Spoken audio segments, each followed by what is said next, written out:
नौ दफा दाबी नहीं united forum of bank unions पक्षर दुईदिनिया बैंक धर्मघट डाकरा दि जाएगी। 22 और 23 तारीख यथाक्रमे शनिवार और रविवार पड़ुछि। यापर 24 और 25 दुईदिनिया धर्मघट डाकरा जो विभिन्न बैंक बंद रहिबो। एही धर्मघट डाकरा देछि united forum of bank union. 9 दफा दाबी नहीं धर्मघट डाकरा देछि।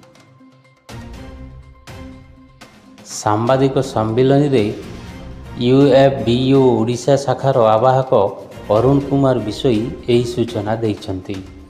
पर्याप्त नियुक्ति और अस्थायी कर्मचारी को नियमित करने, सप्ताह 5 दिनिया कार्य दिवस, प्रदर्शन समीक्षा और पीएलआई उपरि सांप्रतिक डीएफएस निर्देशावली तुरंत प्रत्याहार एवं बैंक कर्मचारी और अधिकारी मानक उपरे हेउथिबा आक्रमण और दुर्व्यवहार विरोध में सुरक्षा प्रदान करने लगी यूएफबीयू दाबी करिछि।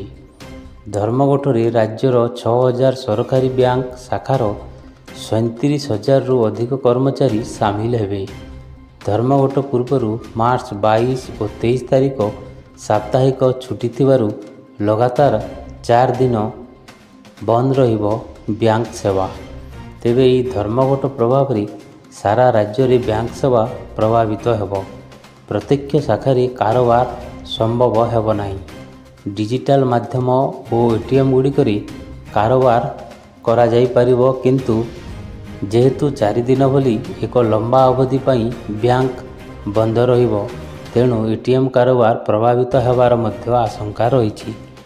आर्थिक कारोबार दृष्टि गुरुत्वपूर्ण मार्च मासरे यही धर्मघट अनेक असुविधा सृष्टि करिवार आशंका रही बोली सूचनारू प्रकाश पाइछि।